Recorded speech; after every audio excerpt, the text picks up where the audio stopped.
This is the reading for day 354 of the year 2021, December 20, 2021. I'm reading from the New Living Translation of the Chronological One-Year Reading Bible.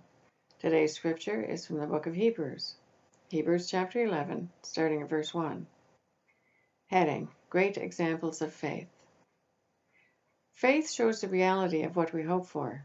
It is the evidence of things we cannot see. Through their faith, the people in days of old earned a good reputation. By faith, we understand that the entire universe was formed at God's command, that what we now see did not come from anything that can be seen. It was by faith that Abel brought a more acceptable offering to God than Cain did. Abel's offering gave evidence that he was a righteous man, and God showed his approval of his gifts. Although Abel is long dead, he still speaks to us by his example of faith. It was by faith that Enoch was taken up to heaven without dying. He disappeared because God took him. For before he was taken up, he was known as a person who pleased God. And it is impossible to please God without faith. Anyone who wants to come to him must believe that God exists, and that he rewards those who sincerely seek him. It was by faith that Noah built a large boat to save his family from the flood. He obeyed God, who warned him about things that had never happened before. By his faith, Noah condemned the rest of the world, and he received the righteousness that comes by faith. It was by faith that Abraham obeyed when God called him to leave home and go to another land that God would give him as his inheritance. He went without knowing where he was going, and even when he reached the land God promised him, he lived there by faith, for he was like a foreigner living in tents. And so did Isaac and Jacob, who inherited the same promise. Abraham was confidently looking forward to a city with eternal foundations, a city designed and built by God. It was by faith that even Sarah was able to have a child, though she was barren and was too old. She believed that God would keep his promise. And so a whole nation came from this old man, this one man who was as good as dead, a nation with so many people that, like the stars in the sky and the sand on the seashore, there was no way to count them. All these people died still believing what God had promised them. They did not receive what was promised, but they saw it all from a distance and welcomed it. They agreed that they were foreigners and nomads here on earth. Obviously, people who say such things are looking forward to a country they can call their own. If they had longed for the country they came from, they could have gone back. But they were looking for a better place, a heavenly homeland. That is why God is not ashamed to be called their God, for he has prepared a city for them. It was by faith that Abraham offered Isaac as a sacrifice when God was testing him. Abraham, who had received God's promise, was ready to sacrifice his only son Isaac, even though God had told him, "Isaac is the son through whom your descendants will be counted." Abraham reasoned that if Isaac died, God was able to bring him back to life again. And in a sense, Abraham did receive his son back from the dead. It was by faith that Isaac promised blessings for the future of his sons Jacob and Esau. It was by faith that Jacob, when he was old and dying, blessed each of Joseph's sons and bowed in worship as he leaned on his staff. It was by faith that Joseph, when he was about to die, said confidently to the people of Israel that the people of Israel would leave Egypt. He even commanded them to take his bones with them when they left. It was by faith that Moses' parents hid him for 3 months when he was born. They saw that God had given them an unusual child, and they were not afraid to disobey the king's command. It was by faith that Moses, when he grew up, refused to be called the son of Pharaoh's daughter. He chose to share the oppression of God's people instead of enjoying the fleeting pleasures of sin. He thought it was better to suffer for the sake of Christ than to own the treasures of Egypt. For he was looking forward to his great reward.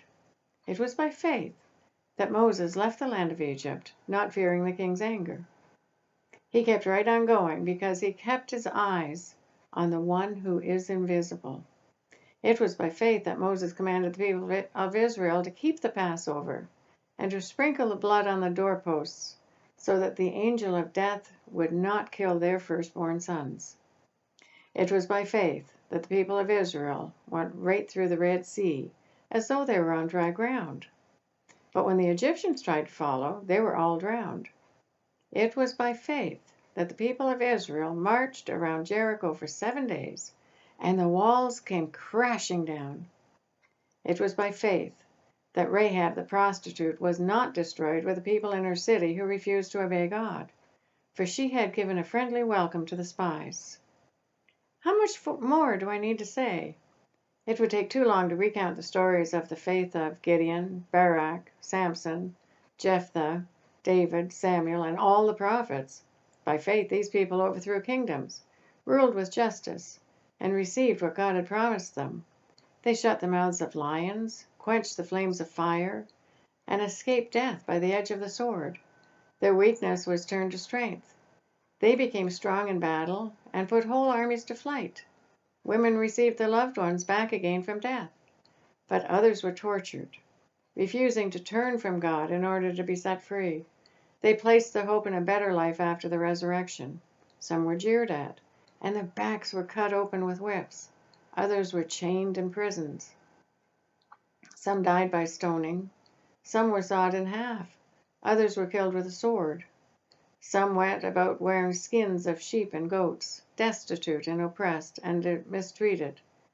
They were too good for this world, wandering over deserts and mountains, hiding in caves and holes in the ground. All these people earned a good reputation because of their faith. Yet none of them received all that God had promised, for God had something better in mind for us, so that they would not reach perfection without us. Hebrews chapter 12, starting at verse 1. Heading: God's discipline proves his love. Therefore, since we are surrounded by such a huge crowd of witnesses to the life of faith, let us strip off every weight that slows us down, especially the sin that so easily trips us up, and let us run with endurance the race God has set before us. We do this by keeping our eyes on Jesus, the champion who initiates and perfects our faith. Because of the joy awaiting him, he endured the cross, disregarding its shame.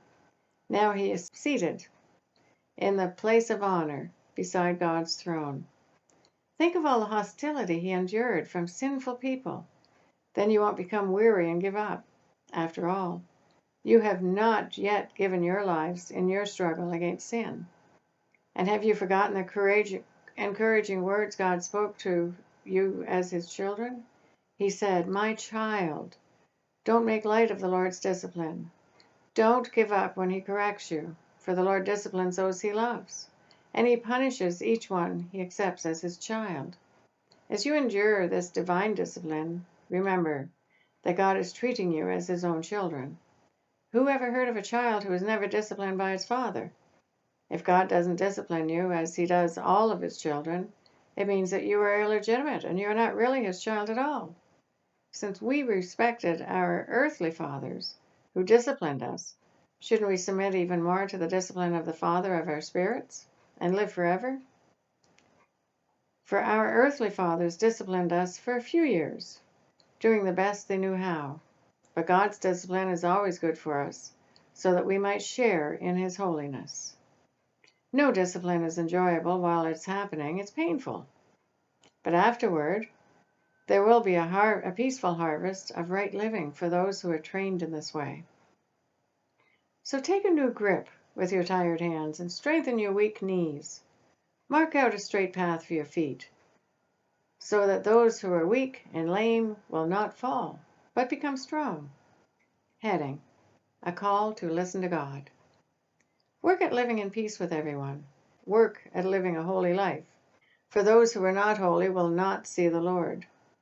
Look after each other, so that none of you fails to receive the grace of God. Watch out that no poisonous root of bitterness grows up to trouble you, corrupting many. Make sure that no one is immoral or godless like Esau, who traded his birthrights as the firstborn son for a single meal. You know that afterwards, when he wanted his father's blessing, he was rejected. It was too late for repentance, even though he begged with bitter tears. You have not come to a physical mountain, to a place of flaming fire, darkness, gloom, and whirlwind, as the Israelites did at Mount Sinai.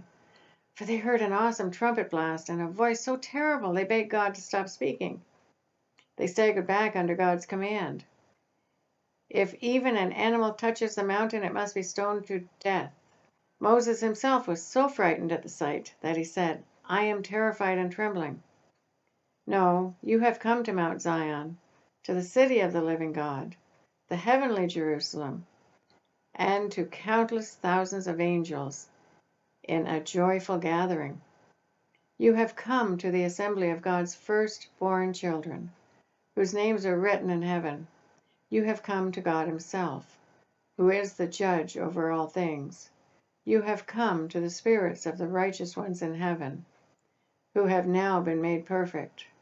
You have come to Jesus, the one who mediates the new covenant between God and people, and to the sprinkled blood, which speaks of forgiveness, instead of crying out for vengeance like the blood of Abel.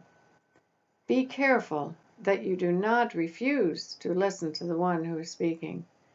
For if the people of Israel did not escape when they refused to listen to Moses, the earthly messenger, we will certainly not escape if we reject the one who speaks to us from heaven.